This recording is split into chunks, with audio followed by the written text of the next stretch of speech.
Ojalá Totalmente, tengas súper contentas de la incorporación. ajá, una linda experiencia, ojalá podamos hacer. Bueno, ¿empiezo yo, chicas, o como quieran? Bueno, como quieras. Bueno, Dale, Carmen. bueno, hoy entonces vamos a iniciar, sería la segunda parte de la unidad, ahí me pierdo, 2, que nosotros recuerdan que esa unidad tenía una primera parte que estaba vinculada a toda la temática de la cuestión identitaria, y esta segunda parte tiene como título la práctica como objeto de análisis y la cuestión vincular sujeto trabajador social en la trama sociocultural en la cual se inscriben los procesos de intervención. Entonces, ahora la idea es compartir con ustedes algunos trazos, algunos conceptos, algunos lineamientos acerca de esto que denominamos la práctica como objeto de análisis. Y un poco comentarles que es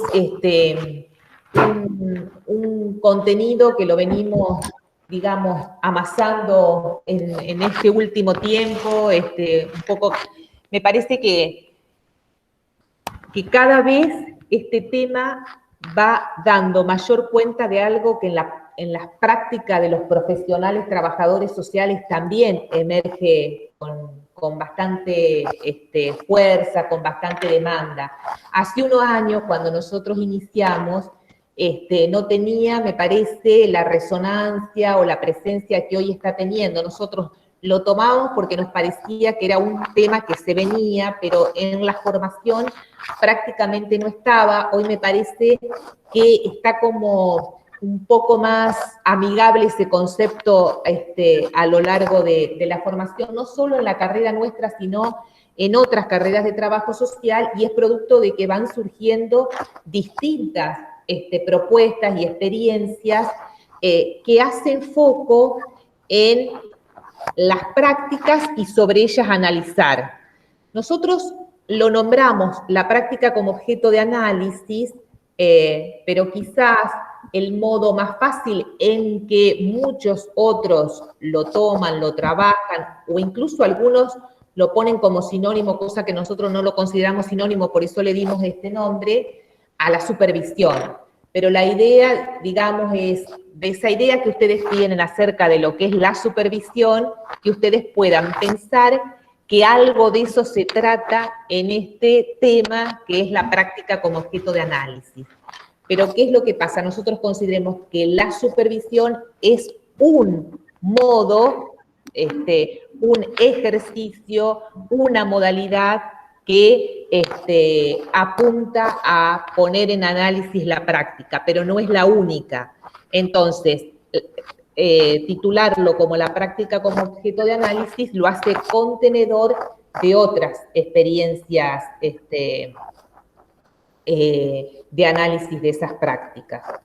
Nosotros en esta oportunidad vamos a trabajar básicamente con la propuesta de la clínica transdisciplinar, de la supervisión, ahí viendo básicamente autores como Carmina Puig Cruels, que es una española, y Robles, Claudio Robles. Pero no son los únicos, cada vez hay mayor producción, y si uno se dedica a analizar en perspectiva histórica este tema, uno va a encontrar, y bueno, Carmina Cruils lo dice, Claudio Robles también, de que en realidad es una práctica de vieja usanza que ha dejado de ser tenida con fuerza para volver a emerger nuevamente como demanda, básicamente en los colegios profesionales. Eso aparece, de que los profesionales están pidiendo algún espacio donde poder trabajar sus prácticas.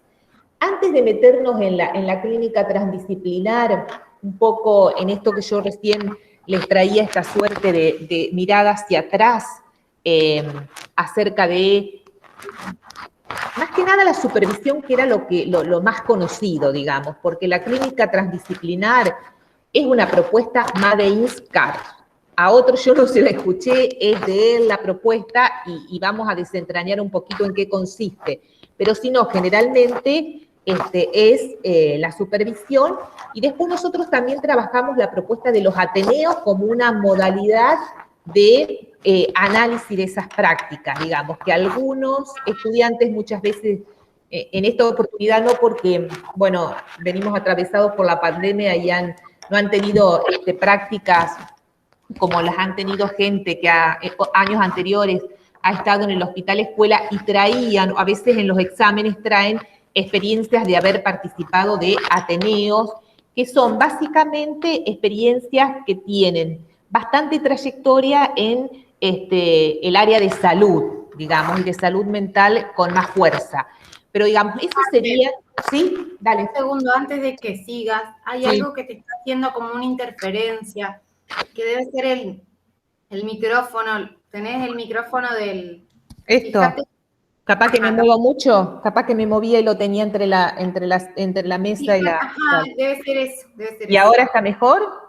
Ahí está, mejor. Sí, puede ser que la haya movido. Bueno, entonces, cuando uno hace un poco la recuperación acerca de la supervisión, que eso seguramente ustedes lo van a decir, Ivonne o Euge, bueno, algunos dicen surge con el mismo trabajo social, la experiencia de supervisión, que era esa necesidad de mirar por sobre. Pero era otra las características que tenía ese tipo de supervisión. Por ejemplo, cuando yo estudié trabajo social hace mucho, nosotros teníamos en el último año la experiencia de supervisión que era, pobres los que venían atrás nuestro, ¿no? Pero nosotros ya lo habíamos padecido con los que nos antecedieron. Pero era supervisarle las prácticas a los que venían de abajo, en eso consistía. Pero era una supervisión que era corregirle los informes, esas cuestiones, eran más que nada de control, pero se llamaba experiencia de supervisión. Entonces, ese concepto ha sido retrabajado, ha sido resignificado y hoy tiene otra impronta, digamos, pero es un concepto viejo. Lo que yo les quería traer acá, un poco la pregunta es, ¿por qué aparece con tanta fuerza las demandas, sobre todo a los colegios profesionales, pero también a las universidades de capacitación en supervisión, esto es, de capacitarnos y formarnos como potenciales supervisores? Eso por un lado, y hay algunas experiencias de especializaciones y propuestas de posgrado para poder ser supervisor. Pero ello obedece también a que hay demanda de parte de los profesionales para que los colegios instrumenten algún tipo de espacio para poder analizar sus prácticas. Y algunas de las cuestiones que, digamos, aparecen como regularidades en esas demandas son los malestares causados por las propias situaciones en las cuales los trabajadores sociales se ven compelidos a intervenir. Entonces, aquello que en otro momento, o quizás desde una mirada más positivista, donde había cierto posicionamiento que nos hablaba del conocimiento objetivo, de la no neutralidad, bueno, es como que la profesión hacía tripas corazón, como para decir esto acontece allá, yo soy yo, y no tengo que estar mediada por esas cuestiones. Así haya estado mediada, pero no había esa posibilidad de poder manifestar los niveles de malestar que producían el abordaje de determinadas situaciones, que me parece que desde hace ya un tiempo se puede estar planteando esa cuestión y en buena hora.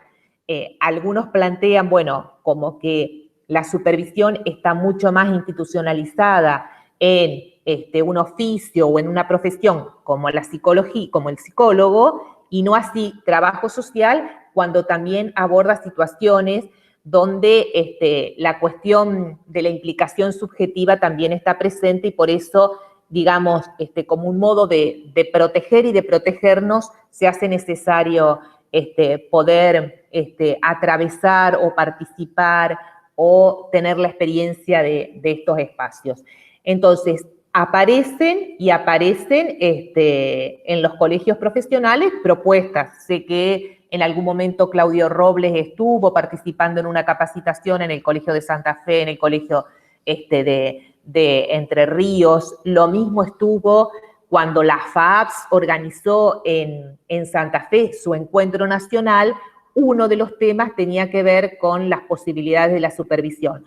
O sea que si uno analiza, hay como una emergencia, como una mayor demanda de solicitudes de la temática de la supervisión, tanto es como posibilidad de capacitarme en supervisión, como la posibilidad de vivenciar una experiencia de supervisión, en tanto mi práctica profesional hace que requiera este tipo de respuesta. Entonces, un poco en ese marco, en ese encuadre, nosotros hoy estamos compartiendo algunas de las posibilidades de los dispositivos que se conocen o que hay sobre este tipo de propuestas. Vamos a trabajar la clínica transdisciplinar, que yo les comento. La clínica transdisciplinar es una propuesta elucubrada, bosquejada por Saúl Cars. Seguramente algo de Saúl Cars han visto ya en años anteriores porque se viene trabajando. Saúl Cars no es trabajador social, pero sí, desde que él llega a Francia, que él se va de Argentina por una beca en el año 60 y pico, se va a Francia con su título de filósofo y allá después hace sociología. Bueno, una parte importante de todo su desarrollo profesional, intelectual, tiene que ver con el trabajo social, que en Francia contiene como distintos oficios dentro de lo que se denomina trabajo social, y uno es el de asistente social. Entonces, cuando él comienza a trabajar en la universidad y todo eso, y tiene un conjunto importante de profesionales con los que trabaja, que son trabajadores sociales, él mismo lo ha dicho que digamos, fue su pasión, digamos, y sigue siendo el desentrañar de qué se trata eso que se llama trabajo social. Pero entonces, la primera cuestión es que él no es trabajador social, pero sí tiene una aquilatada experiencia de trabajo con trabajadores sociales. Y la otra cuestión que me parece importante comentar es que básicamente las dos tradiciones fuertes desde las cuales él separa y piensa esta propuesta de clínica transdisciplinar tiene que ver con la perspectiva marxista de Althusser. Él incluso lo ha conocido, ha traducido sus obras de Althusser, ha sido amigo, por así decirlo, y del psicoanálisis de Lacan, porque hay muchas cosas de las propuestas de él que no se pueden entender si uno no analiza estas dos tradiciones que convergen en su propuesta. Yo, así como un consejo que les diría, lean el material de la clínica transdisciplinar, que es la segunda parte de este texto que se llama Problematizar el trabajo social, y léanlo porque uno, aporta cosas interesantes que a uno en su práctica profesional y como estudiante suelen aparecer, nos trampean en nuestros modos de entender las cuestiones, pero quizás nunca vamos a atravesar la experiencia de la clínica transdisciplinar, o no sé si habrá profesionales en nuestro país que implementen la clínica transdisciplinar como experiencia práctica con otros profesionales.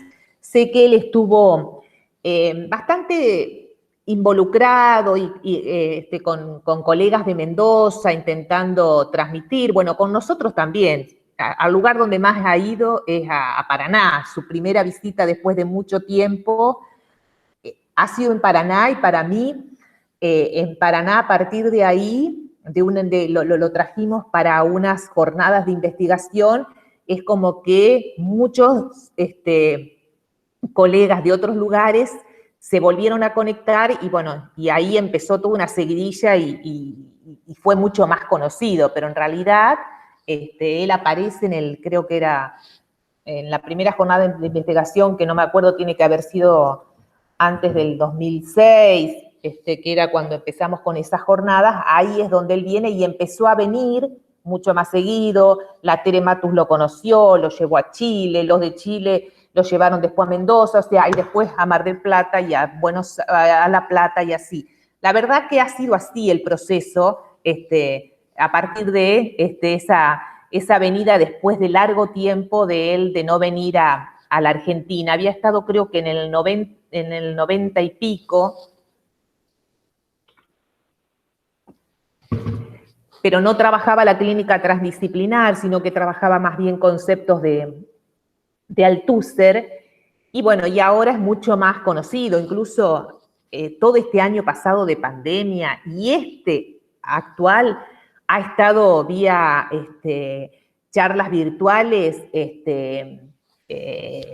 muy movido con la Argentina. Bueno, pero hecho esto un poco para poder contextualizar qué clase de personaje es Saúl Cars, yo lo que les digo es, lean el material porque es sumamente interesante. Es denso, pero ayuda a por lo menos hacer un esfuerzo de autoanálisis mayor. Le digo, más allá de que quizás no tengamos la posibilidad de transitar una experiencia de la clínica transdisciplinar tal como él la implementa, nos da muchos elementos para revisar alguna de nuestras cosas. La clínica transdisciplinar la implementó un año en Paraná, hace mucho que vino y dio un curso. Él hizo un esfuerzo con las posibilidades que tenía en una estadía de 4 o 5 días de hacer una suerte de clínica transdisciplinar, porque si no los procesos son más largos, digamos. En general, él plantea, yo ya creo que lo conté, que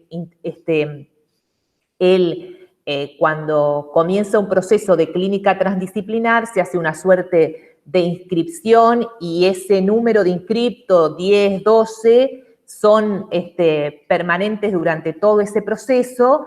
Y bueno, la condición de estos 10, 12 que se inscriban es que tienen que traer una descripción, un relato de alguna situación que va a constituir la materia prima con la cual se va a trabajar.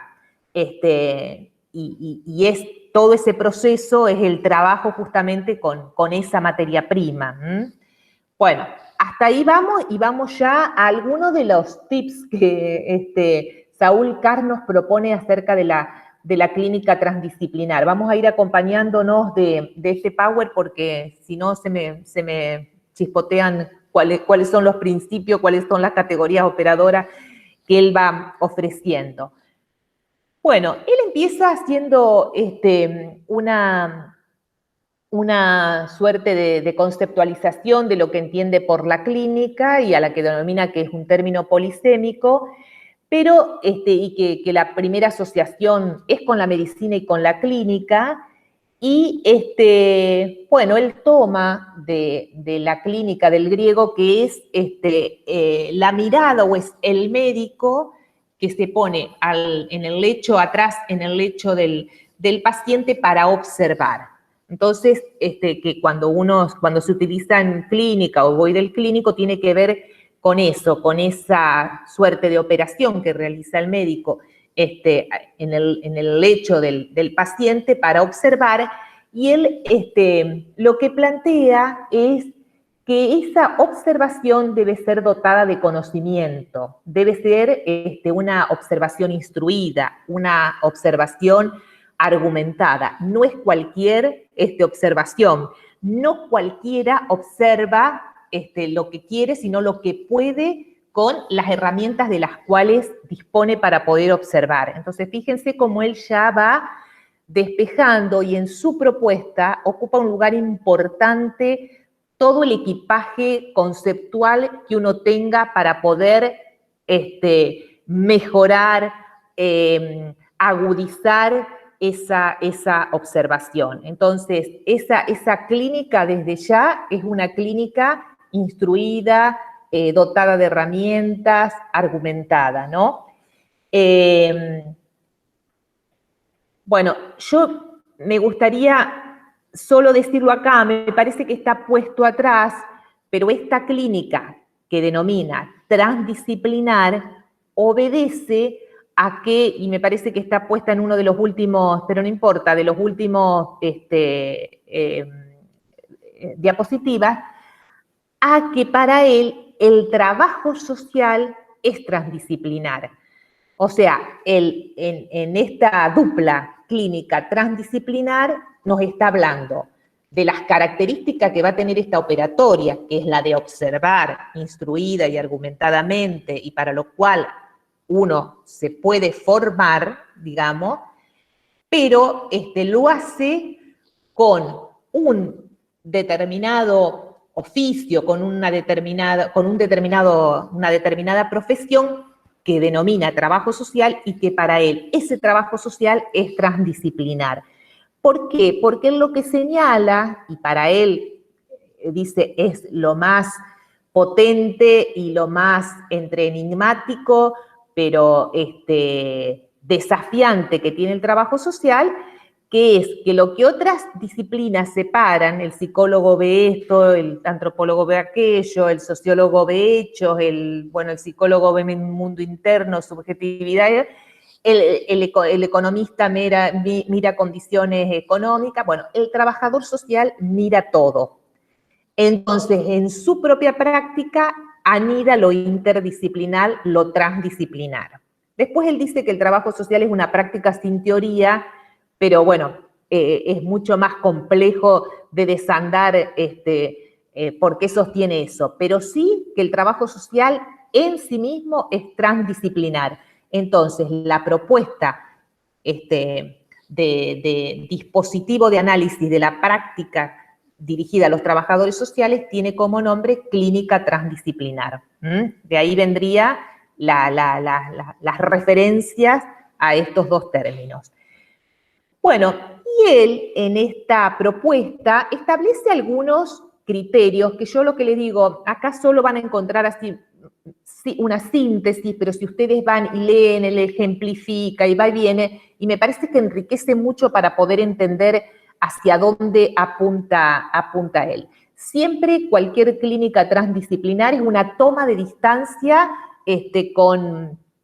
con el trabajo, con una determinada situación. Esa toma de distancia, bueno, en un espacio que él coordinaría, estaría dada por la posibilidad de traer en un papel escrito una determinada situación y sobre esa se va a trabajar. O sea, yo no estoy cocinando la situación, sino que ya la escribí y está en un relato y ya hay una toma de distancia que se acrecentará esa toma de distancia analíticamente a partir de lo que el coordinador de ese espacio esté viendo con la ayuda de quienes participan de ese espacio y lo que yo pueda estar también resignificando de aquello que escribí en un primer momento. Entonces, ese primer principio clínico es el 1 por 1. ¿Por qué? Porque para él dice, la clínica siempre es de un singular.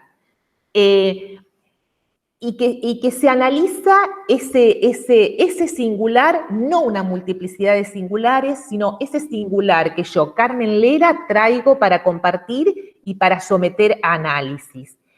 Ese singular no quiere decir que sea una cosa atomizada de la realidad en la cual ese singular se expresa, sino que él justamente, cuando lo analiza, dice, bueno, en ese singular están expresadas las múltiples determinaciones de ese universal, porque que a mí me llegue un singular que llamo Juan, no quiere decir que esté Juan solito en el mundo. Es Juan con su familia, Juan con su barrio, Juan perteneciente a su clase social, Juan que es analfabeto. O sea, uno puede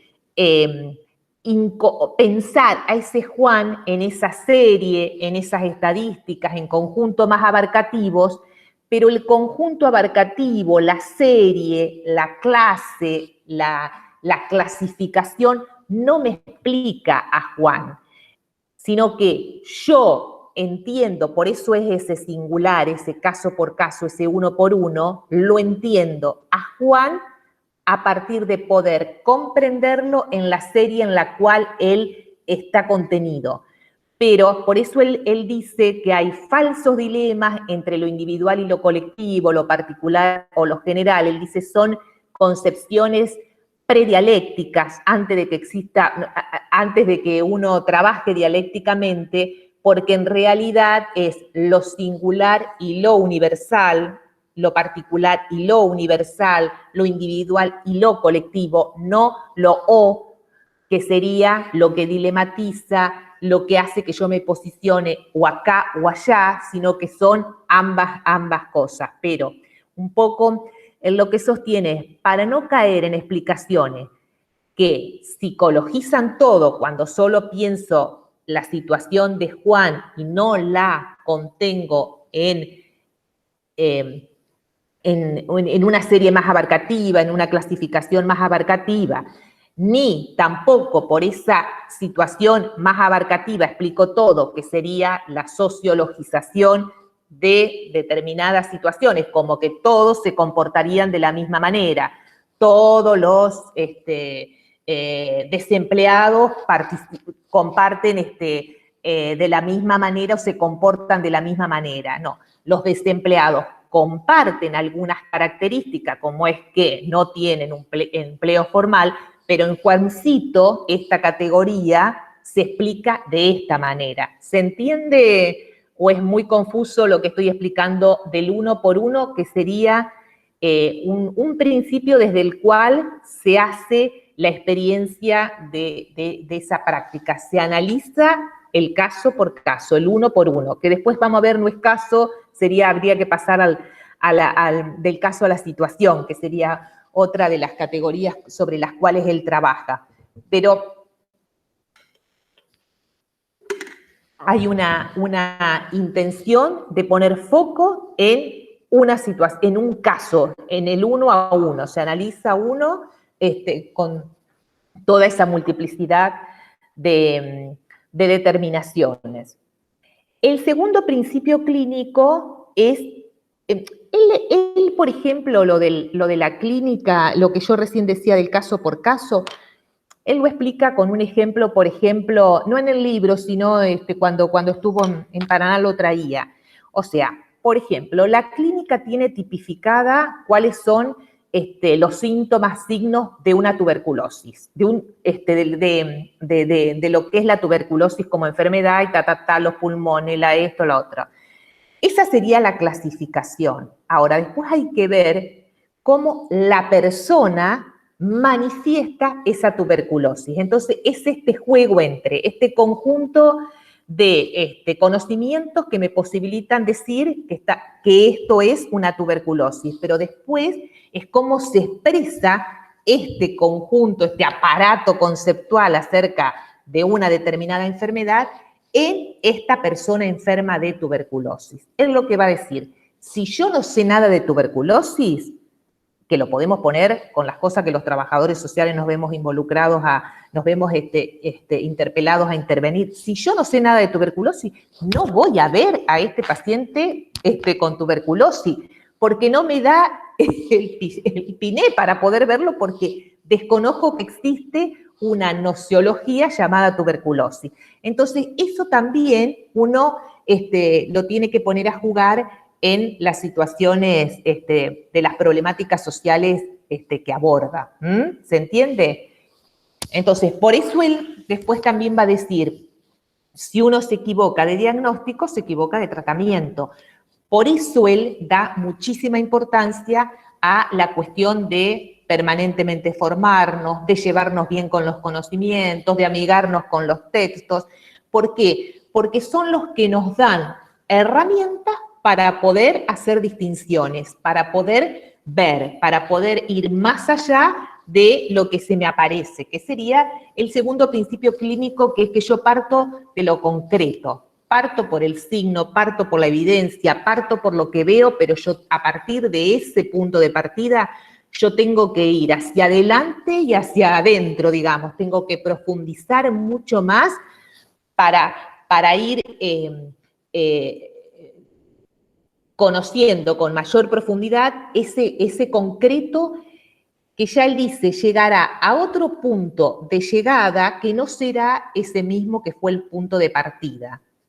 Ese concreto que en su primer presentación se me apareció de determinada manera y luego de este trabajo de mayor profundización de cómo ir analizando este concreto, cuáles son sus relaciones, cuáles son sus procesos, cuáles son su historia. Bueno, me va a ir dando lugar a un concreto que será distinto al al cual yo inicié mi primer conocimiento de ese concreto. Y él dice, nunca tampoco es punto de llegada, sino que será punto de partida de uno nuevo, porque, bueno, lo plantea como una cuestión en espiral, donde uno cada vez conoce con mayor profundidad. Hacia adelante, dice, y hacia adentro, o sea, cómo uno va, adquiriendo mayor densidad respecto a la situación que le toca abordar. A ver, vamos a ver acá cómo lo dice. La clínica consiste en el análisis concreto de situaciones concretas. Lo concreto es un dato inmediato, sinónimo de visible, de palpable, de reconocible. Sería lo real sin velos ni subterfugios. Lo concreto es el punto de partida y a la vez el punto de llegada en un movimiento espiralado de construcción, de producción. O sea que esto que él lo pone acá en este texto es lo que en general los profesionales hacemos. Nosotros frente a una situación siempre tenemos unas primeras impresiones que vienen dadas por lo primero que se nos presenta ante nuestros sentidos, que después vamos profundizando a partir de entrevistas, de análisis, de ir viendo el mundo de relaciones de la persona con la cual estamos trabajando, y ya la situación es distinta a la que tuve en la primera impresión, en el primer encuentro, en el primer involucramiento con la situación. Él le va poniendo contenido conceptual a esto, digamos que seguramente ustedes en tercer año, bueno, a lo largo del año, pero en la experiencia de las prácticas la pueden ir palpando, modelando, de cómo uno va profundizando y adquiriendo mayor densidad respecto a las situaciones, mayor densidad en términos de que conoce con mayor profundidad y va trabajando conceptos que quizás en el primer momento no los tuvo en cuenta o no los pensó. Digamos, uno a veces frente a determinadas situaciones apela, busca bibliografía, textos, aportes que puedan iluminar un poco más una situación que se nos presenta como difusa, confusa. Es como cuando, y voy a volver a traer de nuevo el ejemplo del médico, uno dice, esto no me cierra, necesito conocer un poco más, y uno busca para poder comprender, para poder entender con mayor comprensión aquello que se nos vuelve muy escurridizo, que nunca va a ser un conocimiento total y acabado, ni que la realidad es tal cual yo la creo, siempre son aproximaciones, tentativas, ejercicios, pero bueno, que nos ayudan también a ir viendo de qué manera vamos pensando y cotejando. Ay, Jimena, no, me mataste porque, bueno, leí hace mucho Semmelman y no lo tengo muy refresco ahora.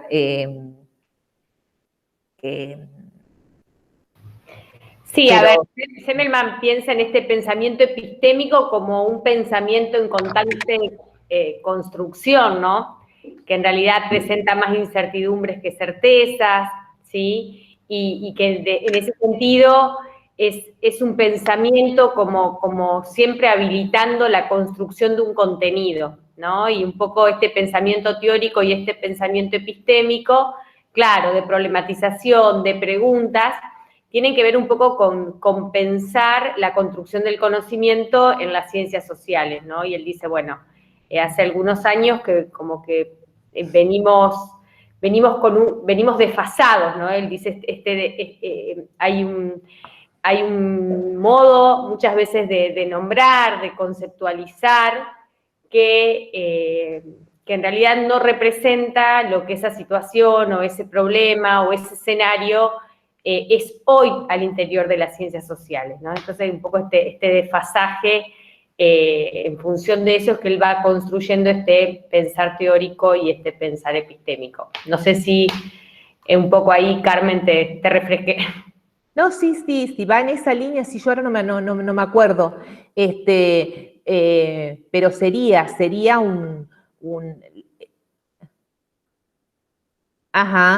que uno, claro, ve la punta, pero hacia abajo hay que internalizarse para poder ver con mayor profundidad. Es un poco, digamos, quiero decir, el arte, la tarea del conocimiento, digamos, cómo esto que se nos aparece como aparente, uno puede ir traspasarlo e ir develando cuestiones que en la primera imagen no se nos aparece. Que eso es un ejercicio que uno me parece, porque, bueno, hay un plan de estudios, hay una formación que en general las distintas asignaturas apuntan a esta cuestión, a cómo ir fortaleciendo un pensamiento crítico, esto de pensar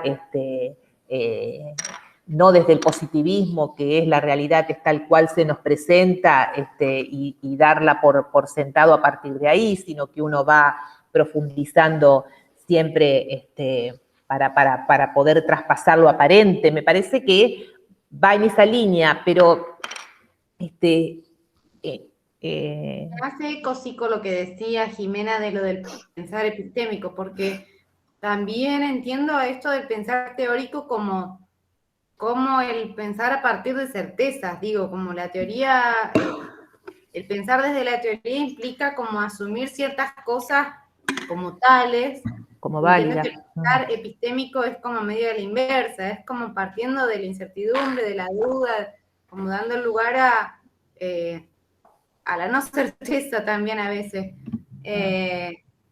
Y sí, a ver, un poco, si bien es como, son como escalas diferentes, acá lo plantea desde otro lugar, pero sí hay algo como de esa operación de partir de una situación y permitir hacerle preguntas a esa situación como para después llegar a un punto de partida que posiblemente también signifique otras preguntas, pero que esto, que pueda, que ese recorrido sea también como no a partir de la certeza, sino a partir de poder hacerse preguntas.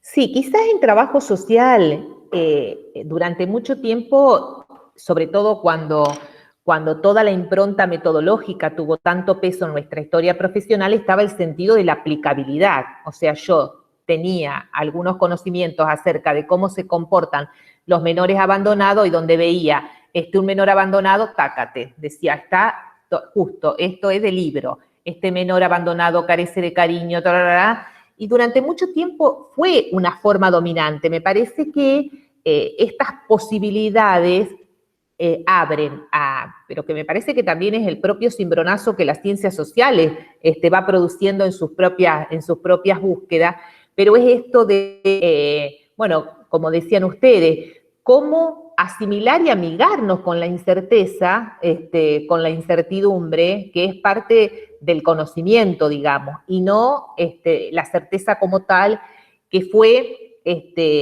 en alguna medida una tradición fuerte en el campo de las ciencias sociales. Qué sé yo, cuando uno plantea estas certezas que se cayeron respecto a las posibilidades de un mundo mejor o la propia certeza que el legado marxista traía respecto a la lucha de clases y una etapa superior a la otra, como podía ser la sociedad de los hombres libres con el comunismo. Bueno, todos estos grandes relatos que se fueron cayendo y que dieron lugar a las búsquedas postmodernistas, y donde la incerteza, la duda, forma parte ya de la tradición de las propias ciencias sociales, no para hacer un culto al posmodernismo, ni para desterrar por completo las posibilidades que el pensamiento marxista daba, sino como para ver, bueno, cómo resignificamos aportes desde distintos lugares. Entonces, el lugar de la incerteza, de la duda, de la contingencia, en lo personal, para mí son términos que desde hace algunas décadas se instalan en el lenguaje de las ciencias sociales. Si uno va a textos viejos, no va a encontrar hablando de la cuestión de la contingencia, ni tampoco de la duda, ni de la cuestión de las incertidumbres. Son conceptos que se incorporan en las últimas décadas, que algunos lo analizarían hasta incluso con todo lo que es el declive del estado de bienestar y todo lo que trae la crisis en el mundo del trabajo, digamos. O sea, hay como procesos conceptuales que van dando cuenta de los movimientos de la propia sociedad que se van relacionando y donde las ciencias sociales van incorporando o van tematizando cosas que no tematizaban en otro momento, pero yo puedo hablar de lecturas muy viejas mías a las actuales y la cuestión de la contingencia, lo performativo, tampoco se hablaba de esa cuestión, que son hoy términos que tienen una mayor presencia y, bueno, son producto de las propias interpretaciones, explicaciones que las ciencias sociales van ofreciendo. Espérate que quiero ver qué escribieron acá.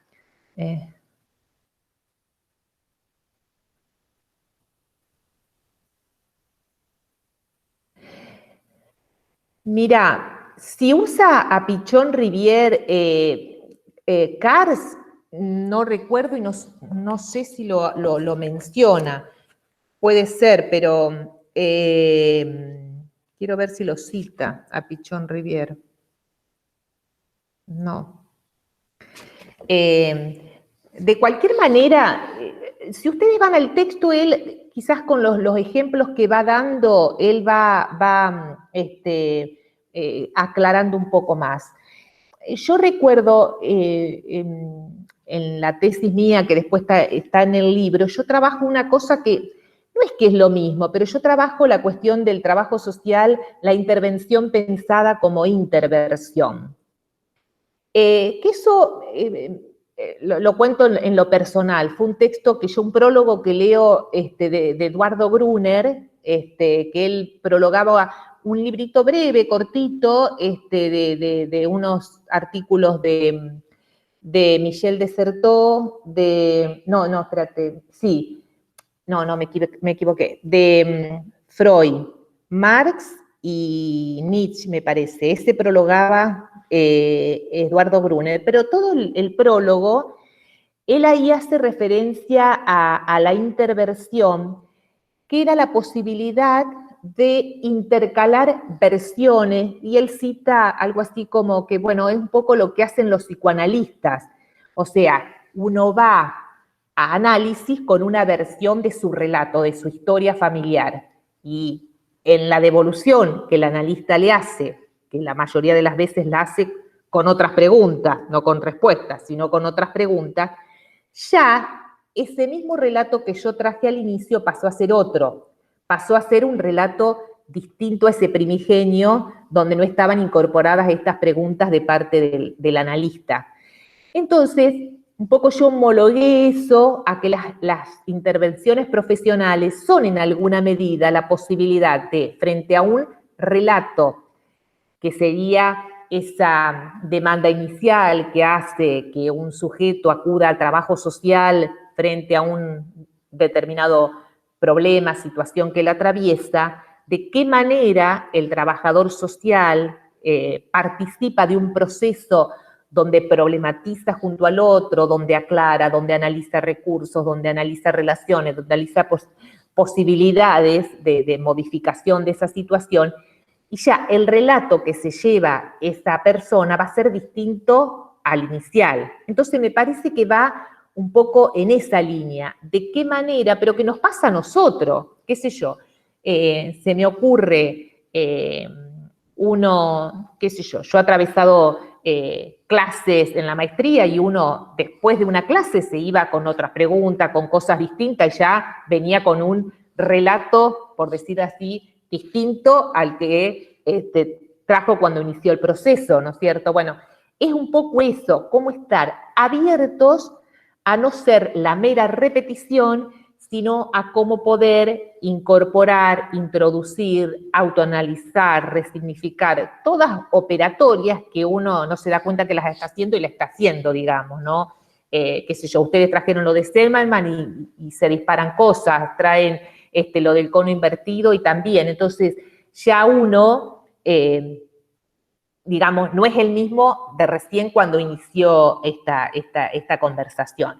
Bueno, eso mismo con una situación, cuando uno frente a un determinado análisis concreto, el otro con el que comparte la situación le introduce alguna pregunta o hasta la lectura de algún otro informe sobre esa misma situación realizado por otro colega, ya introduce elementos, o sea, va modificando eso que inicialmente tuvo. Pero bueno, él le va poniendo nombre y concepto a eso. Muchas veces uno lo hace sin saber que en realidad están conjugando estas cuestiones, donde yo analizo a esta persona, este caso, el 1 a 1, y digo, pero es mujer. Es mujer. Vivimos en una situación, en una sociedad patriarcal. Ya, las mujeres tienen determinadas características. Pero es negra. Bueno, o sea, uno, pero a partir de y si han leído sobre interseccionalidad, van sabiendo que, bueno, esta que tengo frente, por la serie en las cuales yo la incluyo, está atravesada por una multiplicidad de sobredeterminaciones que quizás esta otra persona que no vive esa misma situación, porque no está en esa misma serie o en esas mismas grupos o en esas mismas clasificaciones vive. Ahora, eso uno lo va haciendo, y yo sí coincido con él que en la medida en que uno más herramientas conceptuales, lectura, tenga más posibilidades de ver matices y de ver otras cuestiones que de no tenerlas no la vería. Bueno, ¿seguimos? Bueno, y después él trabaja algunas categorías que son, él le llama categorías clínicas, y siempre son como extremos que van de un extremo al otro, como figuras que van de un extremo al otro, y él lo que dice, bueno, es para reconocer en estas análisis que un determinado profesional realiza, qué predominancia de uno o de otro hay, de estas figuras, que son del caso a la situación, del beneficiario al destinatario, de la historia como contexto a la historia como materia de la intervención. Entonces, es como que él dice, en la medida en que ponemos el análisis a actuar, uno va viendo cuál de estas figuras predomina más. ¿Por qué? Porque él dice, el predominio de uno hace que las posibles acciones sean unas y no otras. Entonces, en la medida en que uno vaya viendo, pasa al anterior, que en vez de caso hay situación, bueno, moviliza determinadas cosas que no la moviliza si lo que domina el relato, la experiencia, la descripción de la situación es el caso, va a movilizar otras cosas. Entonces, esto no es que es sencillo, pero digamos, en el caso pone una persona, diría Kant, en el lugar de la inferioridad. O sea, aquel que es incapaz, que no tiene recursos, que, bueno, lo ubica en ese lugar para después él dice, pasemos a la situación donde ahí sí él plantea que interviene la persona, el profesional y la política social. Y en el caso coloca, por eso después va a decir, en esta me hago cargo, en esta lo tengo en cuenta, digamos, que sería otra de los principios que él va trabajando. Y porque si lo pongo en el lugar del desvalido, del que está en el lugar de la inferioridad, es el que requiere un tipo de respuesta por parte del profesional. Si yo lo pongo en otro, movilizo otras cosas. Les vuelvo a decir por ahí, les sugiero, lean ese texto, es denso, pero ejemplifica y va tirando algunas puntas para su análisis. Él hace ese análisis o llama caso a eso, pero uno puede encontrar profesionales que trabajan desde la idea de caso y no hacen la misma apreciación o valoración que él. Uno analiza, uno puede llegar a analizar alguna bibliografía que nombre en caso, pero no lo ponen en el mismo estatuto que lo pone él. Él lo pone así, digamos, pero no lo homologuen con otras lecturas, porque, bueno, esta es una producción que hace él respecto a su propia trayectoria en la situación. Pero dice, hay intervención sobre un caso por el que el profesional se interesa, pero hay intervención en una situación, hay cambia sobre y en la que dicho profesional está comprometido. Para que una situación sea posible tienen que participar 3 componentes, el usuario, el trabajador social y una relación particular para con la política social. La intervención sobre casos se trata de obrar para el usuario, la intervención sobre situaciones se centra en problemáticas que es preciso desplegar, en interrogaciones que importa descifrar, no obrar para él, sino con él. Esta sería ese juego de las dos figuras, uno en un extremo y otro en otro, ¿no? Después, del beneficiario al destinatario, dice ninguna denominación es gratuita ni carece de consecuencias. El destinatario despliega estrategias frente a las prestaciones, el beneficiario, en cambio, se inclina ante los favores que le conceden. Creer al otro como ingenuo, como omnisciente o creerlo frágil es la peor injuria que se le pueda cometer. Bueno, porque él también ahí, si van al texto, van a encontrar que él saca de toda se desliga de cualquier posibilidad de pensar al otro como el desvalido, el ingenuo, el que no tiene margen de poder, sino que es un sujeto como cualquiera de nosotros que frente a determinadas situaciones también despliega estrategias, despliega tácticas, obra como cualquier sujeto en el mundo, no por el hecho de ser un destinatario de un servicio social o de los servicios de un trabajador social, lo vamos a colocar en un halo de ingenuidad o de inocencia, sino que actúa como cualquiera de nosotros, ¿no? Esto quizás también viene en conversación porque a veces hemos puesto en un lugar de cierta ingenuidad a los destinatarios de nuestras intervenciones, que por eso él más adelante en el texto va a decir, por ahí nos preguntamos por qué obra de esa manera si yo busco lo mejor para él, y nos sentimos decepcionados porque con todo lo que hice para él, que no tome lo que yo le estoy diciendo si yo busco lo mejor para él. Bueno, craso error, digamos, porque el otro también tiene intereses, deseos, es un sujeto como cualquiera de nosotros y opera en consecuencia, ¿no? Y el otro tiene que ver, bueno, de la historia como contexto o la historia como materia de la intervención social. Él dice, bueno, que cómo colocar a la historia y toda la trayectoria vivida singular y colectivamente como materia prima fundamental que se pone a jugar en los procesos de intervención, y no como un accesorio, o sea, yo trabajo la situación de él y le pongo elementos de la historia como para pintar un poquito el paisaje, y no lo tengo como un sujeto que es una producción histórica él mismo, digamos, así como el profesional. Entonces ya dice, no es un accesorio, no es un apéndice, no es algo que le pongo para maquillar un poquito la situación, sino que somos sujetos sociohistóricos y por lo tanto es un componente de la materia prima que hace posible que Juancito se preste de esta manera y yo como profesional de esta otra. Entonces ya es materia sustantiva de todo el proceso, ¿no? Y bueno, y a ver, seguí con la otra, Euge. Si hay alguna pregunta, escriben y vemos.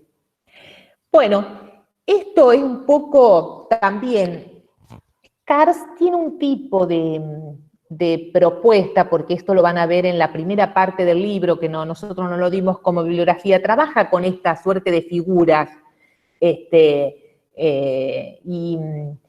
en realidad en la parte primera pone como 3 figuras, ¿no? Pero él va de hacerse cargo a tener en cuenta, o sea, cómo los profesionales y el análisis tiene que posibilitar poder descifrar y distinguir si frente a una determinada situación nosotros nos estamos haciendo cargo o lo tenemos en cuenta en el sentido que sabemos de esta situación y trabajamos en relación a esa situación, pero no nos hacemos cargo de la misma.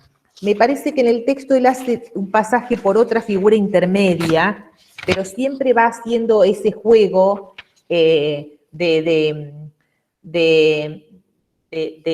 figuras,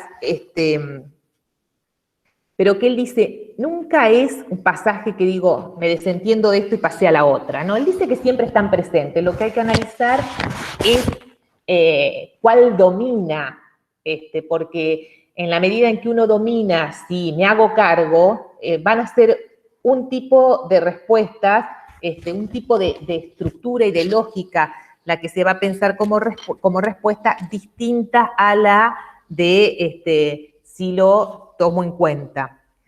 A ver, en el texto él habla de la caridad, que era la primera figura, que acá no la pusimos, que era un poco la caridad como una figura,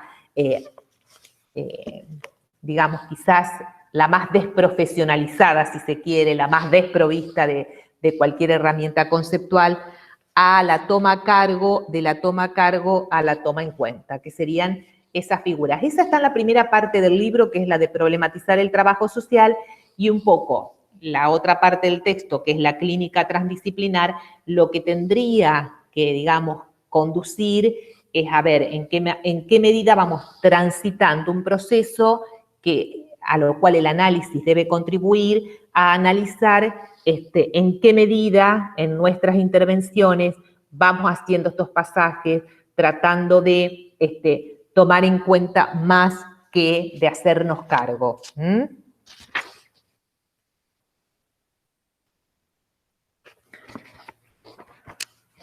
Bueno, y lo último, los 3 registros, pero estos 3 registros son los registros que están en la práctica del trabajador social, que son el teórico, que plantea la cuestión del saber, hacer clínica es producir experiencia instruida. Bueno, él señala que la experiencia por sí sola, si no es instruida, puede tornarse instruida en el sentido de argumentada, de fundamentada, de mejorada, digamos, porque si es experiencia sola, puede tornarse una mera reproducción, una mera repetición de lo ya dado.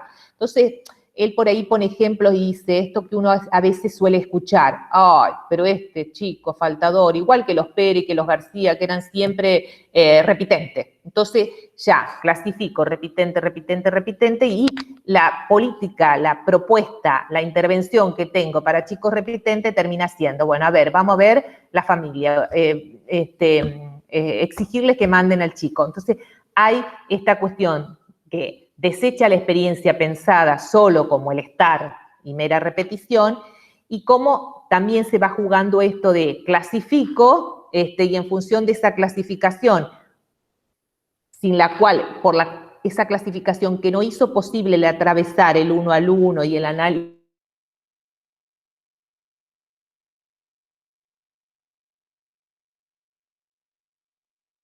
que tipifico de la misma manera. Él lo va poniendo ahí en el texto con ejemplos, pero uno a veces se encuentra en sus prácticas que, tal y tal, ya tuvimos, todos los casos son así o todas las situaciones son así, entonces uno va analizando qué preeminencia o qué dominio hay de alguna de estas extremos de figuras, digamos, ¿no? Entonces, el hacer clínica es producir experiencia instruida, posicionando al trabajo teórico como exigencia insoslayable. Él dice que no hay excusa ninguna para que los trabajadores sociales, en nombre de la experiencia, no sigamos profundizando y trabajando teórica y conceptualmente, que es para proteger y para protegernos también a los destinatarios de nuestras intervenciones. El ideológico o registro del compromiso, que esto él lo dice, está en el trabajo clínico, pero está en el trabajo social. No puede ser neutral, imparcial, falto de compromiso, ni situarse por encima de los conflictos. O sea, siempre lo ideológico está presente porque el conflicto es parte constitutiva de la condición humana y uno tiene que tomar en alguna dirección, no quedar, salvo que estemos en punto muerto en un lugar imparcial, pero que no es lo que el trabajador social está comprometido a realizar. Y el subjetivo, que ese quizás es en el que lo personal, yo siento que es un poco, bueno, esta deuda de decir cómo en la formación uno va armándose de algunas herramientas del psicoanálisis para poder comprender determinados signos y síntomas que el psicoanálisis brinda, como puede ser un lapsus, los malentendidos, bueno, pero por lo menos saberlo, que en cualquier comunicación siempre hay interferencias y que uno tiene que estar atento para reconocer que hay alguna interferencia, digamos, que las comunicaciones no son transparentes 100%, sino que están atravesadas por estas cuestiones producto de la subjetividad, donde está la nuestra como la de los sujetos con los cuales intervenimos. Entonces, el subjetivo de las investiduras, conscientes e inconscientes, quienes toman partido son sujetos sociodeseantes, portadores de normas, de valores, de intereses, de preocupaciones. Referencia benéfico-perturbadora, blanco de flujos entrecruzados de indiferencia, interés, gratitud, rencor, tomado en suerte de identificaciones, transferencias y contratransferencias. Él un poco rechaza esto de decir, como le ha pasado en algunas sesiones, eso lo comenta, que hay profesionales que dicen, para mí todos los sujetos son iguales, yo atiendo a todos por igual, y él justamente se distancia de esa posibilidad porque el hecho de ser portadores de subjetividad hace que esto no juegue en las relaciones y hay cuestiones que uno evita, hay otras en las que pone mucha pasión, hay otras en las que nos joroba, nos perturba, y bueno, la clínica en alguna medida tiene que poder sacar eso afuera analizarlo y hacer esas distinciones, ¿no? Y no me acuerdo si hay alguna otra más o no, o ya pasamos, Carmina. Bueno, acá lo transdisciplinar era lo que yo al principio comenté acerca del trabajo social como una práctica transdisciplinar, porque dice lo transdisciplinario designa la subversión de las fronteras disciplinares, la estrategia que consiste en no tomar las disciplinas a la letra de sus discursos, de sus objetivos manifiestos. Según esta postura, toda disciplina moviliza siempre la lógica de la ideología, la lógica de la inconsciente en sus elaboraciones conceptuales y en su quehacer práctico. La transdisciplinaridad consiste entonces en identificar cómo y por qué concretamente estas dos lógicas siempre han estado ahí anudadas, en la fuerza, en el impacto y los límites de cada campo disciplinario singular, de cada análisis, de cada intervención particular. Y en esto las intervenciones sociales tienen un rol pionero. Bueno, es denso, yo sé que no es por ahí fácil de aprenderlo. Yo lo que sugiero es, dado que es CARS quien elabora y bosqueja y quien lo lleva adelante esta experiencia de clínica transdisciplinar, sí tomar algunos elementos que nos pueden servir a nosotros para hacer nosotros nuestras propias distinciones, digamos, en alguna de las cuestiones que me parece que ayudan mucho con los ejemplos y todo eso que él trae, a ver cómo a veces en los modos en que nosotros tenemos de pensar o de interpretar una determinada situación puede estar presente alguna de estas figuras y ver cómo nos ayuda a poder hacer ejercicios para analizar nuestras prácticas. Quizás uno puede decir, me junto con 5 o 6 colegas y pensamos algún tipo de ejercitación en la línea, de un análisis del uno al uno, de lo concreto, de ir viendo estas categorías operativas, y podría uno ensayar, me parece que puede ser muy enriquecedor, pero digamos, es una propuesta de él y me parece que, bueno, están presentes estas dos tradiciones que yo les decía a ustedes, que es un poco la cuestión del marxismo althuseriano, que él lo desarrolla en la primera parte de su texto cuando analiza todo lo que es el trabajo, los medios de trabajo, los productos de ese trabajo, que lo hace a partir de entender a la formación económica social, que es la propuesta de Althusser, y, bueno, el psicoanálisis lacaniano, digamos. Pero bueno, me parece que leerlo ayuda, da muchos elementos y puede ser potente para repensar o para en espacios de ateneos o en espacios de supervisión o en espacios, hasta en los mismos talleres que ustedes desarrollan o en espacios colectivos donde ustedes se dediquen con sus colegas a analizar alguna situación, me parece que da elementos que pueden colaborar al análisis de las prácticas, ¿no? Bueno, no sé si alguien quiere preguntar alguna cosa.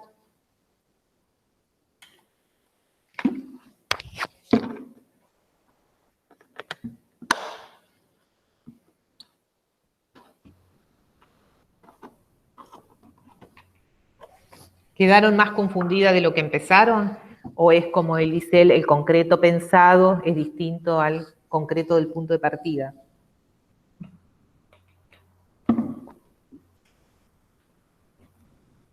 Bueno, es como un montón de información igualmente para ir digiriéndola de a poquito. Sí. Y es teóricamente bien denso también, Cars. Sí. Tiene esos aportes que son como súper necesarios como para pensar este tipo de cosas. Por ahí voy retomando, si les parece, y cualquier cosa con lo que vaya apareciendo como duda, como consulta y demás, cualquier cosa interrumpe, no hay ningún problema. La verdad que a mí es un tema que, a ver qué dice Jimena, Siempre es interesante volver acá, sobre todo para pensar el hacerse cargo al tener en cuenta que aparece constantemente en las prácticas. Sí, totalmente, totalmente. Después cuando lo lean también algunas cosas se van a, porque toman como muchos ejemplos y eso se pone así, se vuelve interesante la lectura también. O sea, no es que sea sencilla, pero es re interesante esto que va tomando, los ejemplos, y va aclarando un poco. Nada, solamente para mí este es un tema recontra interesante y re necesario de trabajar. Siempre lo charlamos, el otro día lo charlábamos con las chicas mientras preparábamos la clase, y como que se viene poniendo más sobre el tapete en el último tiempo. Yo el año pasado cuando lo trabajábamos también hacía como algunas ligazones que me siguen resonando en relación al proyecto de investigación. Yo estoy en un proyecto de investigación que se llama, que tiene que ver con el cuerpo y el cuidado, que dirige el profesor Kippen, y una de las cosas que aparecían así como con el primer proyecto Nobel que presentaron antes de que yo me uniera al equipo, una de las cuestiones que aparecían y que nos llamaba mucho la atención era, o sea, cómo quienes, bueno, trabajamos en profesiones así de este tipo, profesiones vinculadas a lo social, como muy cargadas en cuanto a las problemáticas, porque las problemáticas con las que trabajamos nunca son livianitas, siempre son bastante densas y con conflictos vinculados a las relaciones humanas y demás, y que demandan mucho de cuidado. Bueno, quienes ejercen esos roles tienen paradójicamente como pocos espacios de cuidado, como de cuidado propios, ¿no? Esa era una de las cosas que se aparecía como, así como un emergente de algo que llamaba mucho la atención. En ese sentido es como que el tema este también que traemos viene un poco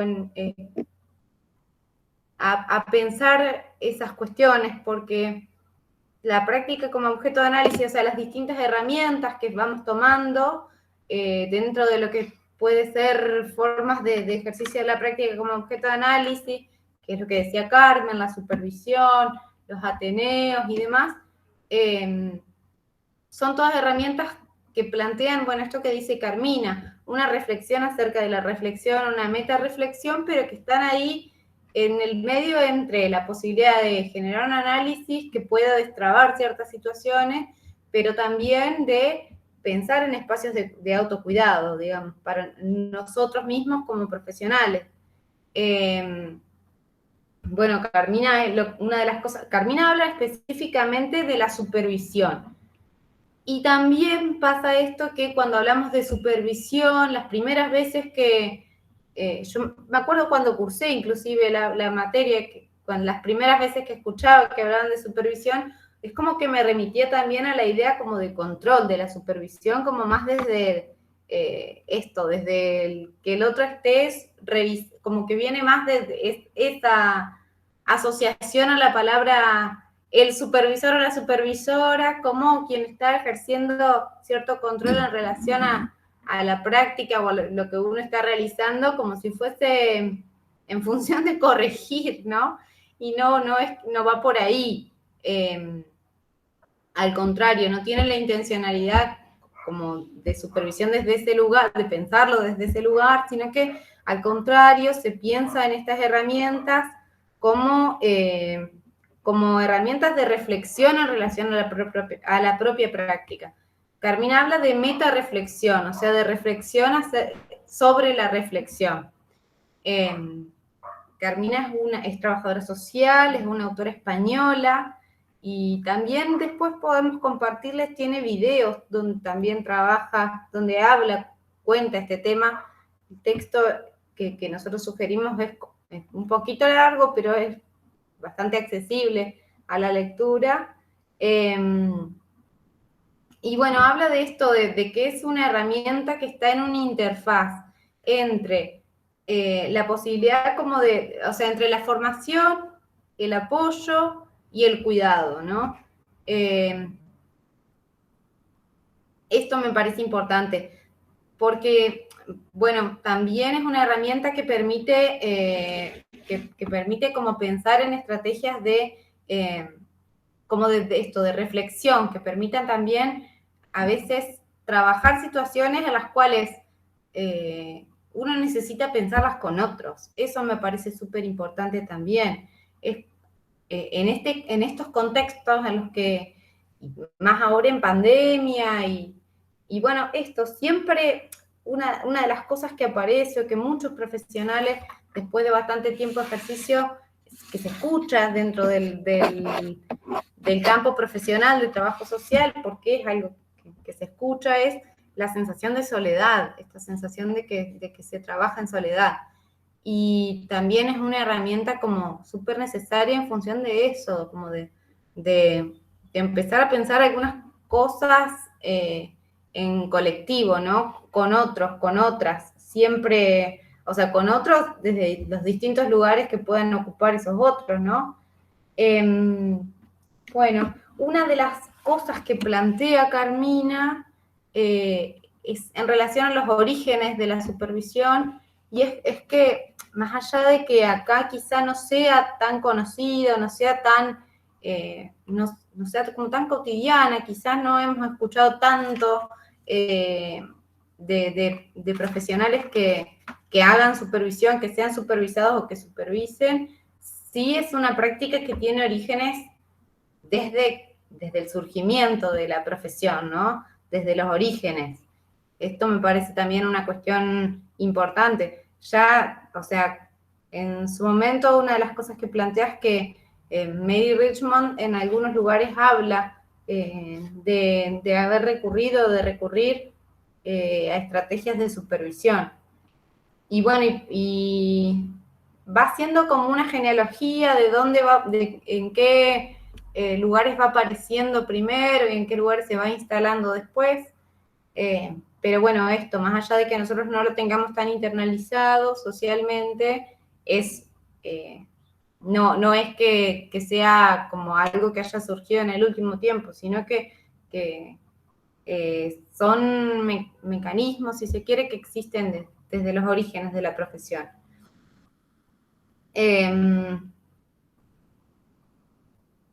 Otra de las cosas que me parece importante traer es, bueno, ¿qué es lo que se trabaja en las instancias de supervisión?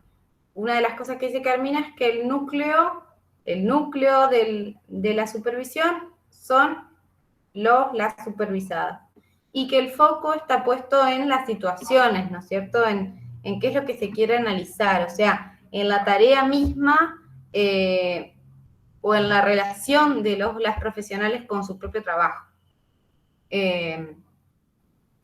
En ese sentido, bueno, esto, dentro de las cosas que se pueden analizar, pueden aparecer situaciones, pueden aparecer relaciones con otros profesionales, relaciones con sujetos de intervención, y también sensaciones, ¿no? Los sentimientos, que es lo que a uno mismo le genera. Pueden aparecer también como dilemas éticos, pueden aparecer como conflictos teóricos, si se quiere.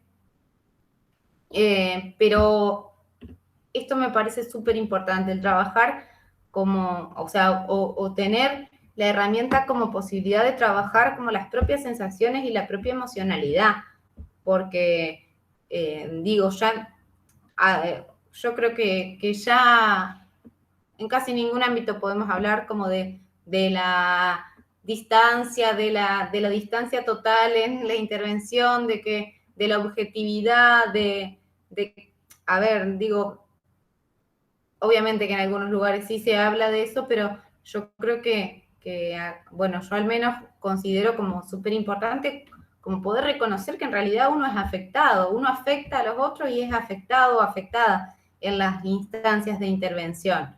A uno o el otro no le pasa por el costado, así como tampoco uno pasa por el costado de la vida de las personas con las que interviene. Por eso también me parece como sumamente importante como poder trabajar estas cuestiones que van apareciendo. Carmina hace como todo un despliegue en relación a la modalidad también. Yo no tengo intenciones de detenerme específicamente en eso, porque ya lo van a ver y porque tampoco me parece que el objetivo de cómo planteamos el tema o del abordaje del tema en esta instancia o en el encuadre de contemporánea sea como pensar ni qué características tendría que tener el supervisor o la supervisora, ni como estas cuestiones como más específicas de la modalidad de contratación y demás. Sí me parece importante como como esto, tener presente que tiene que tener un encuadre también, que tiene que tener un encuadre tanto de tiempos, de cuánto tiempo se va a trabajar, de quiénes van a ser las personas que estén involucradas en el proceso de supervisión, qué duración va a tener, esto de la modalidad de contratación también, plantea como dentro de los modos, una de las cosas que plantea Carmina es de que puede ser una supervisión externa o una supervisión... Ay, yo dejé el Power completamente, como que me olvidé que estaba ahí.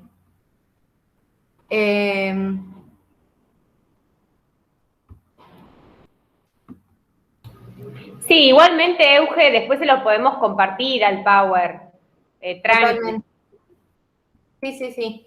Pero bueno, a ver si está justo lo que iba a decir ahora.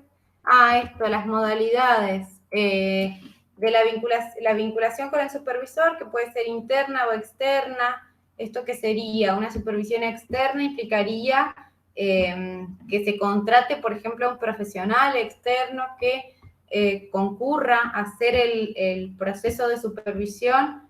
Y, a ver, digo, cómo se establezcan las condiciones va a depender de cuáles sean los objetivos también, de qué es lo que se quiera trabajar, ¿no? En general, un profesional externo permite como ser catalizador quizá de algunas cosas que entre personas que estén como imbuidas en el cotidiano de una organización institucional no sea tan sencillo de que salgan. También se puede igualmente, ella habla de una modalidad de supervisión interna, que acá yo sinceramente no conozco ninguna experiencia, pero sería como en el marco de una organización institucional y en general quienes ejercen el rol de supervisores serían como las personas que estén como a cargo en roles directivos, así lo plantea. Después también puede pensarse de forma individual o de forma grupal, si es de forma grupal, en equipo o en un colectivo. Y alguna de las cosas que va así punteando es que una de las características de la supervisión individual es que sí requiere como de mucha confianza entre la persona que hace la supervisión, o sea, entre quien es supervisado y el supervisor o la supervisora. Después, por ejemplo, las supervisiones grupales tienen como en general objetivos vinculados como a los roles, a las responsabilidades, al funcionamiento como del equipo, de ese equipo específico. Y a veces, o sea, tienen que ver con esto, con destrabar como cuestiones tanto relacionadas a lo vincular como al ejercicio de los roles que cada una de las personas de un equipo ocupan. Y bueno, después plantea en la modalidad colectiva, ahí se me venía como más el ejemplo de los ateneos, no sé si alguien ha hecho, quizá con este contexto de prácticas, no, pero lo que decía Carmen hoy, quienes han hecho, realizan prácticas en el Hospital Escuela de Salud Mental, los ateneos son modalidades así como están muy instaladas en el campo de la salud mental en específico, y consiste en esto, en que una persona o un equipo traigan una situación que en general esté como redactada, esté escrita, que se pueda leer, se pueda compartir, y donde como en un colectivo donde participen otros profesionales, puedan como ir conversando acerca de las cuestiones que van apareciendo de esa propia situación que se aborda. Y bueno, me parece como sumamente interesante también, que lo charlábamos el otro día con las chicas, frente a situaciones que plantean como dilemas éticos dilemas éticos que quizá no sean de fácil resolución o no tengan una única forma de resolución, pero sí como quizá el pensarlo colectivamente a veces ayuda a destrabar ciertas cuestiones en relación a los procesos de intervención. Y después, esto del formato temporal tiene que ver con esto que decía hoy, de la necesidad de establecer ciertos acuerdos que tienen que ver con la duración, que tiene que estar preestablecida, también el modo de contratación del supervisor o la supervisora. Bueno, básicamente eso. ¿Qué otra cosa había traído para contarles? También plantea como algunos principios básicos, ¿no? Planteaba Carmina que tienen que ver con, bueno, con qué cuestiones tiene que sí o sí haber de entrada como para que sea posible pensar en un proceso de supervisión, y una de ellas como fundamental es que esté la predisposición de quienes van a participar del proceso de poder, porque a veces tampoco es tan sencillo, y mucho menos así como en contextos colectivos, asumir este lugar de estar como comentando un proceso de intervención que muchas veces implica como mucha exposición también de parte de las profesionales que participan de esa situación, de ese proceso, y como que una de las cosas que planteaba es que es fundamental esto, que inicialmente tiene que estar la disposición de quienes participan del proceso de atravesarlo, digamos, también como muchas veces abriendo la posibilidad como de escuchar cosas que quizá uno no quisiera escuchar o que qué sé yo, que quizá no sea tan fácil de digerir o que quizá no estaba preparado. Eso me parecía importante traer, no sé qué.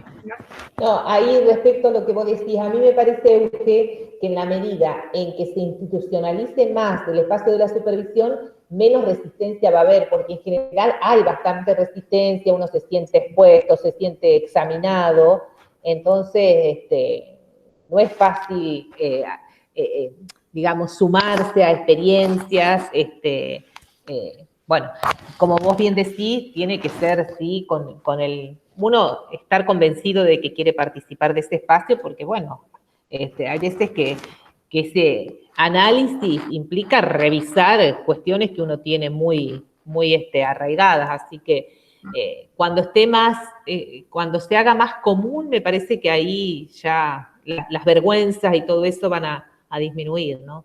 Sí, totalmente. Sí, Carmina habla ahí mismo como de que la narrativa, de que el relato es como el insumo fundamental. Entonces es re contra importante también esto, el relato, la narrativa. A ver.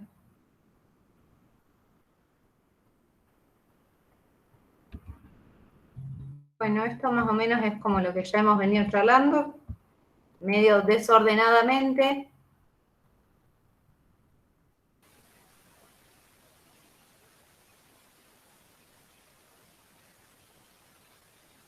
Esto sí me gustaría retomar, que es los principios básicos de la práctica de la supervisión.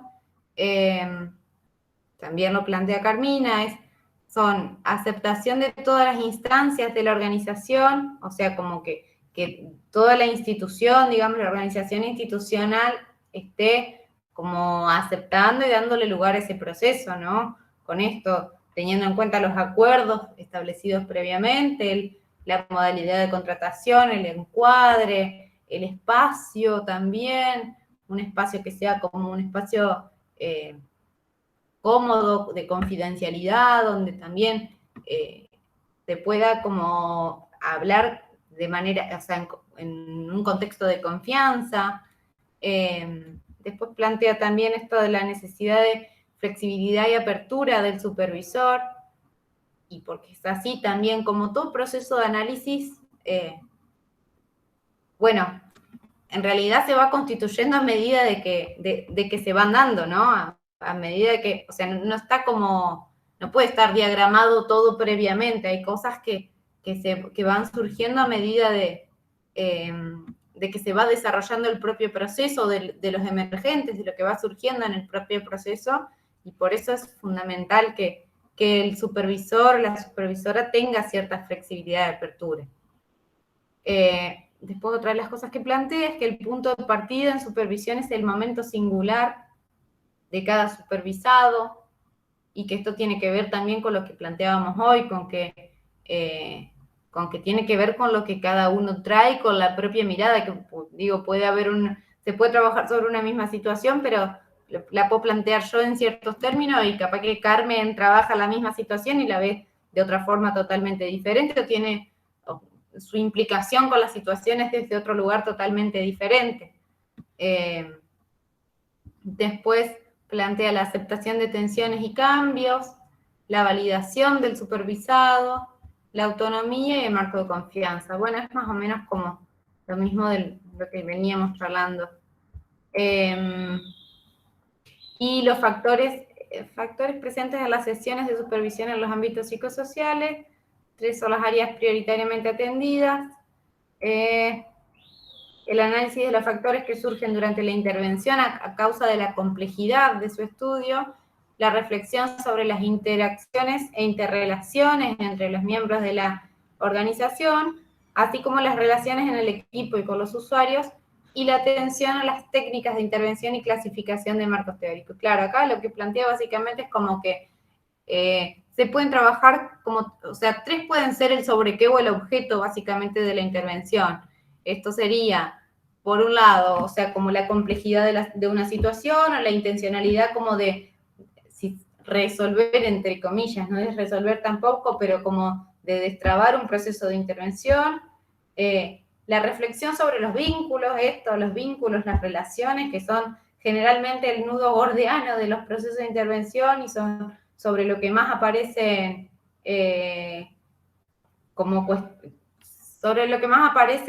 quizá necesidad de atravesar procesos de supervisión. Y la tercera área sería como la vinculada más bien a cuestiones del orden de lo teórico-metodológico, ¿no? A la modalidad de intervención. Y acá aparecen como las cuestiones más frecuentes que aparecen: los problemas personales, los conflictos entre miembros del equipo entre sí, los problemas del grupo con la institución, los conflictos con la población objeto de atención, y los conflictos con los miembros del grupo. Bueno, hasta acá, porque esto es lo que ya más o menos contaba, de que el relato y la narrativa como clave, esto de la supervisión como relación o como proceso está en el texto, cualquier cosa lo ven, no me parece como que sea algo para lo cual profundizar ahora. Y estas son las habilidades que plantea para quienes ejercen para quien ocupa el rol de supervisor o supervisor. Las escucha, habilidades interactivas, ayudar a pensar, saber preguntar, y el uso de instrumentos y soportes documentales. Se trata de decir lo que tanto se sabía y nunca se dijo, de formular lo que solo se presintió, de pensar lo que se había entrevisto, de dar vida y luz a todo lo que necesita ser pensado. Esa es la cita que usa Carmina para finalizar el texto. No sé, como un pantallazo así inicial, me parece que hasta acá, cualquier cosa, dudas, preguntas, lo van planteando más sin problema, pero como para que tenga también un ratito Ivonne para contar lo de Robles. Sí. Bueno, a ver, voy a tratar en estos minutitos que nos quedan, les pedimos paciencia y terminamos un poco con este tercer autor que nos interesaba poder compartir con ustedes. Como bien decía Carmen hoy, justamente Claudio Robles es un colega, es magíster en trabajo social y hace muchos años que se viene dedicando a supervisión y nos ha visitado en reiteradas oportunidades, acá brindando espacios de formación en el colegio acá en el Kotzer, también en Santa Fe, y en alguna oportunidad también lo hemos tenido en nuestra querida facultad. Bueno, nosotros nos pareció interesante un trabajo de él, un artículo que se denomina La supervisión como estrategia de prevención en trabajo social, porque de alguna manera él introduce algunas claves de entrada, de análisis y de revisión sobre la supervisión que marcan cuestiones distintivas en relación a lo que plantea Carmina, y en este sentido nos parecía importante además traerlo como una mirada un poco más local, regional, más nuestra. Él en ese artículo toma aportes tanto de Cars como Carmina. Cuando ustedes lo lean y lo trabajen, van a poder identificar claramente cómo él se va también nutriendo de estos autores. Bueno, no sé si querés ir pasando, Euge, como más o menos ordenar y no extenderme mucho tiempo. Bueno, él plantea que la supervisión es un recurso promotor de la salud para los agentes profesionales, y justamente lo que habilita son estas instancias de reflexión crítica de la práctica, ¿no? Él plantea que esta reflexión crítica opera en su triple dimensión teórica, interventiva y ético-política, y justamente en lo que él enfatiza es que es un aporte en tanto y en cuanto, digamos, no terminemos en una pretensión de formular principios ético-políticos que queden por fuera o que no puedan ser anclados de esta instancia de reflexión con esas prácticas cotidianas que forman parte del campo del trabajo social, ¿no?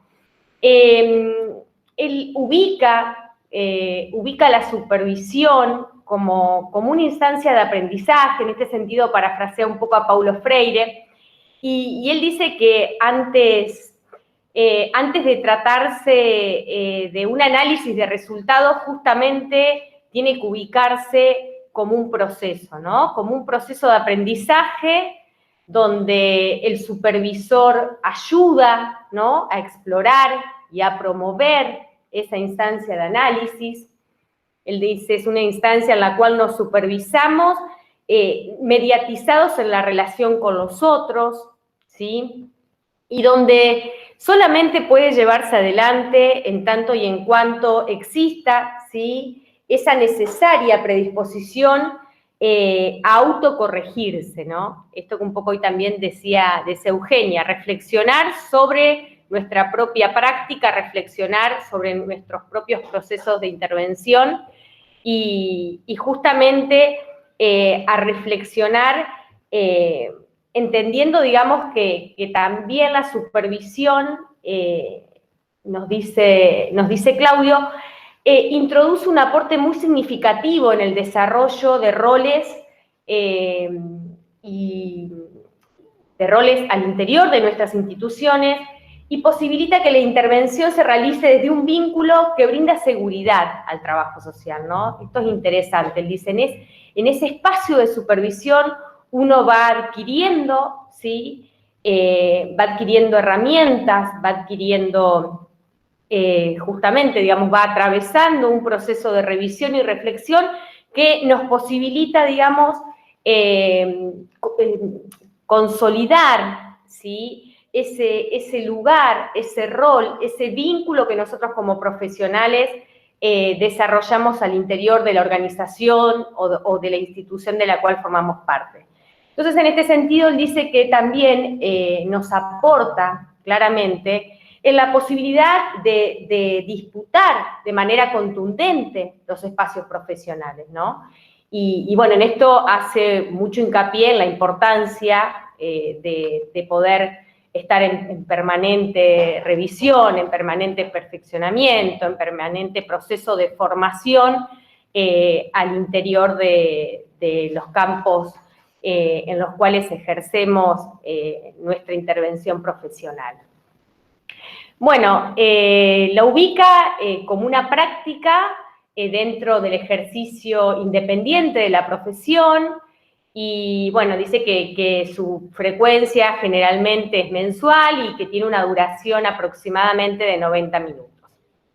Y bueno, dice que pensar una intervención crítica del trabajo social exige de sus agentes una disposición a reflexionar sobre la propia práctica, y por ello es que es preciso habilitarse a pensar, ¿no? Entonces dice, a pensar qué, y qué se oculta tras la resistencia de supervisar nuestras intervenciones profesionales. Como bien decían Carmen y Eugenia, desde los orígenes, ¿sí?, de nuestra profesión, más allá de las perspectivas o las matrices a las cuales uno adhiera, ha estado presente, ¿sí? La supervisión tal vez con diferentes denominaciones, pero siempre ha estado presente este revisarnos.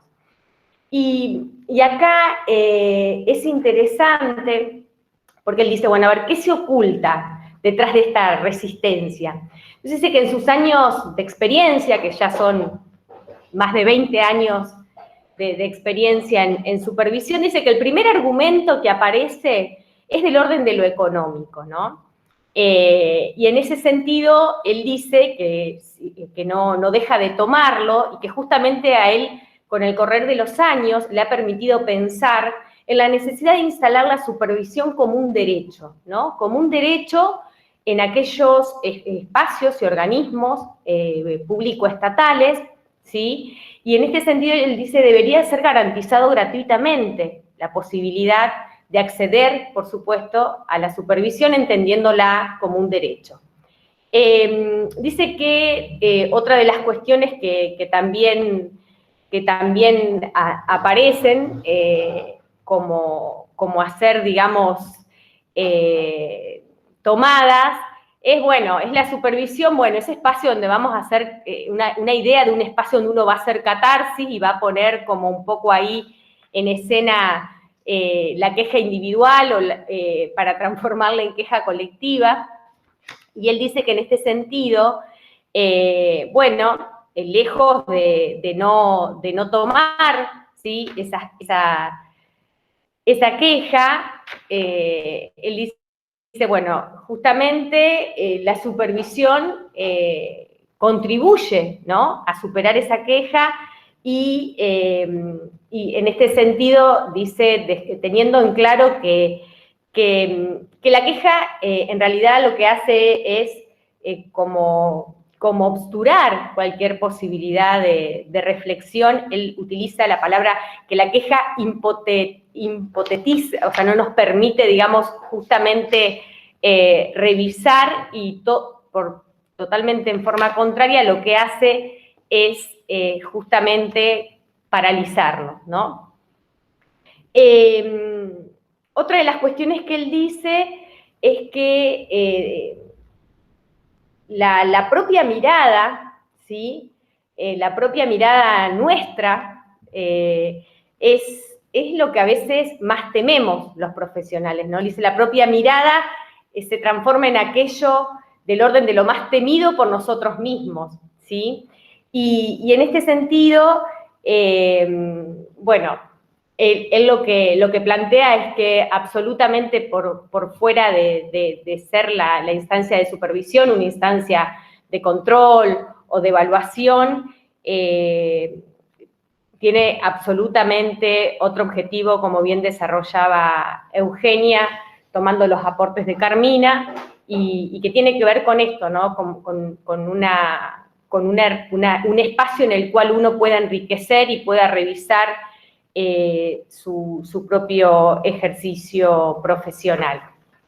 Bien, esto, bueno, que decíamos un poco hoy, que entiende la supervisión como un derecho de los trabajadores sociales, y en mérito de esta consideración, bueno, que un poco plantea que debería ser gratuito por cuanto forma parte inescindible de la intervención profesional. Esto también, digamos, que la supervisión promueve acciones de cuidado y de autocuidado, un poco que también hacía referencia a Eugenia, que visibilicen los eventuales riesgos inherentes a lo que Duvet llama el trabajo sobre los otros, ¿sí? Él dice, bueno, claramente cuando en la supervisión queda en evidencia esa situación de riesgo a la cual está expuesto el profesional en su propio ejercicio profesional, ¿no? Entonces él dice, bueno, un poco cómo nos cuesta reconocer, ¿sí?, estos procesos por los cuales nosotros mismos, ¿sí?, nuestros propios cuerpos se van desgastando, se van deteriorando y no nos van permitiendo, digamos, poder delimitar, ¿no?, algunas cuestiones en relación a nuestro ejercicio profesional. Él habla mucho de los límites, ¿sí?, y en esto de poder tener en cuenta que nuestra profesión, que nuestro ejercicio profesional claramente tiene límites, tiene encuadres, y en este sentido también revisa mucho y hace algunos cruces interesantes con la cuestión identitaria, ¿no? Ahí él va tomando algunos aportes de una investigación que hizo en la UBA con estudiantes de la carrera, y también va tomando aportes de Viviana Travi al momento de su trabajo de investigación con las pioneras del trabajo social, y está bueno cuando se encuentren con el artículo poder valerse de esos cruces que también hacen con el tema que trabajamos anteriormente, que es la cuestión identitaria. Bien, a ver, Euge, ¿querés seguir? Por ahí un poco también, en esto de apurarme, seguramente me voy salteando algo. No, bueno, con respecto al identitario, perdón, me parece interesante también, él habla mucho en esto de los procesos de formación de grado, ¿sí?, detenernos a trabajar cuestiones relacionadas a esas representaciones sociales y esa idea de ayuda, ¿no?, que de alguna manera sigue estando y que él dice que no queda por fuera al momento de reflexionar y de trabajar al interior de los espacios de supervisión, ¿no? Él dice, bueno, esto sigue estando muy fuerte y es fundamental que nosotros podamos reflexionar sobre esas representaciones sociales, como les decía, tanto en los espacios de formación profesional, como también al interior de las instituciones, ¿no? Porque es necesario revisar esta dimensión representacional de la profesión, también a efectos de delinear, de clarificar procesos que exijan una competencia científica en lugar de valores personales, ¿no? Porque, bueno, él vuelve mucho sobre esto, que la supervisión nos aporta muchas herramientas justamente para delimitar, para poder disputar espacios, disputar sentidos al momento del ejercicio profesional, ¿no? Por ejemplo, él dice, bueno, a ver, en relación, digamos, a todo lo que tenga que ver con estas características propias del ser mujer, dice, bueno, nosotros no podemos, digamos, seguir sosteniendo algunas representaciones, y para eso, claramente, uno tiene que poner un contenido y un posicionamiento en relación a, bueno, de qué dimensiones se constituye ese proceso de intervención profesional. Bueno, con respecto a supervisar, él dice que implica una disposición a revisarse y problematizar algunos instituidos que pasan a la categoría incuestionable, esto de revisar nuestras matrices, de interactuar con otros, ¿sí? Él dice que se observa resistencia en relación a estos espacios grupales, ¿no? Un poco con este temor a ser observado, evaluado, juzgado por otros. Dice que es necesario pensarlo como una instancia de aprendizaje en la cual se trata antes bien de un proceso, o esto que decíamos hoy, antes que un análisis de resultados, y son todos los participantes del proceso de supervisión quienes asumen activamente la dirección del proceso bajo la guía del supervisor o supervisora. En palabras de Freire, nos supervisamos, bueno, un poco esto que ya lo había tomado, las habilidades para el desarrollo de la función, capacidad de continencia, la estructura de demora, la distancia óptima, la atención flotante y el análisis de los procesos transferenciales y contratransferenciales. Interviene a través de diferentes técnicas, en particular la interrogación, el señalamiento, la interpretación, el silencio, el suministro de información, la clarificación, el refuerzo positivo, las sugerencias, la recapitulación. Él en el artículo un poco los va tomando, estamos como sobre la hora. Euge, no sé si quedó algo más. Bueno, y esto un poco, bueno, en relación a algunos temas, ¿sí? Algunas temáticas traídas al espacio de supervisión. Bueno, cuestiones de origen identitario, como un poco trabajábamos recién, vinculadas a ciertas representaciones, dificultades para delimitar el objeto de intervención de las prácticas profesionales, creer que lo hecho nunca alcanza, sin poder aceptar los límites, bueno, profesionales desbordados, aludiendo a un trabajo sin bordes, dificultades que se relacionan con los vínculos intersubjetivos que se desarrollan al interior de los equipos. Bueno,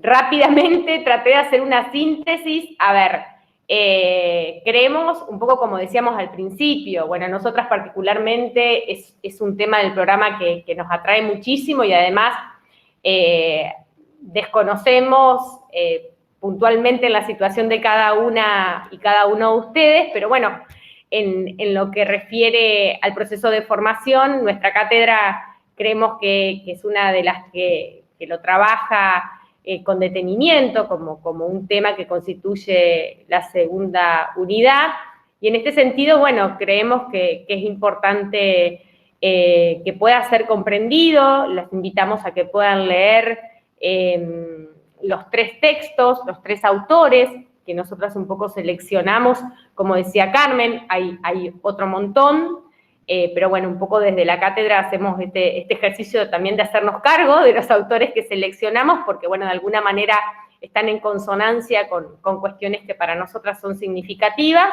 Así que bueno, perdón por el apuro de este último de Robles, quedamos a disposición, por ahí tengan en cuenta registrar preguntas que les vayan surgiendo a medida que van trabajando los autores, y el próximo martes nosotras vamos a dejar la correspondiente hoja de ruta retomando este tema y compartiendo con ustedes las consignas de un trabajo práctico que van a tener 15 días para realizar. Chicas, no sé si hay algo más que quieran aportar, alguien que quiera preguntar algo.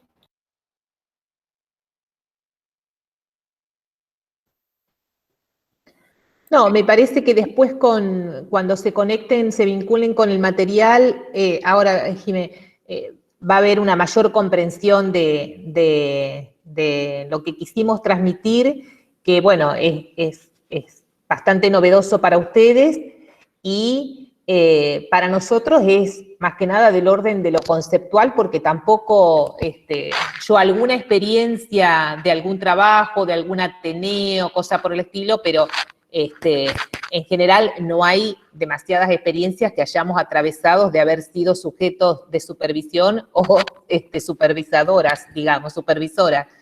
Así que bueno, es como que vamos haciendo y cada vez me parece que es más cercano el tema, pero es así, digamos, nuestro acercamiento es más que nada conceptual. A ver, Jimé. No, yo quería decir que quise entrar al archivo de Puig en el campus y me llevó a una página de la que me tenía que suscribir para descargar. No me suscribí, digamos, no sé si.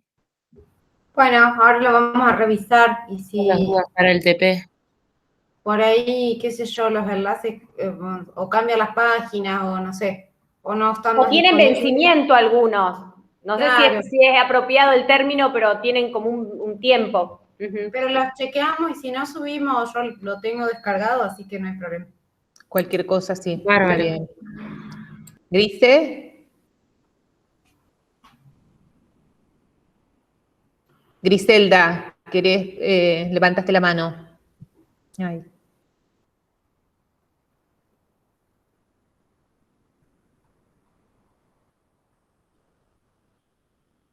Griselda, si querés hablar, tenés que desmutear el micrófono. Bueno, Jimena, un saludo, no hay problema.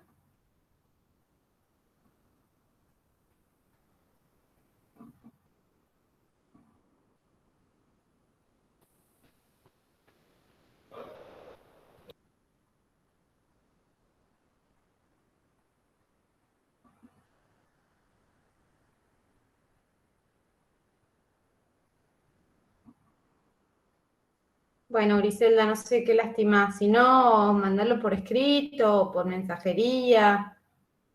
No sé si era alguna duda, alguna consulta.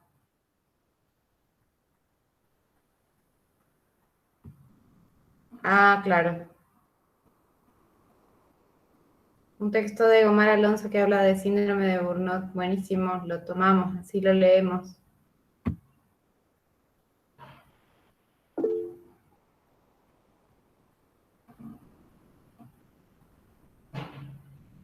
Sí, sí, seguro que tiene que ver. Por ahí no, o sea, lo que tiene el trabajo con el síndrome de Burnout es que lo lleva como más al plano de la patologización, si se quiere.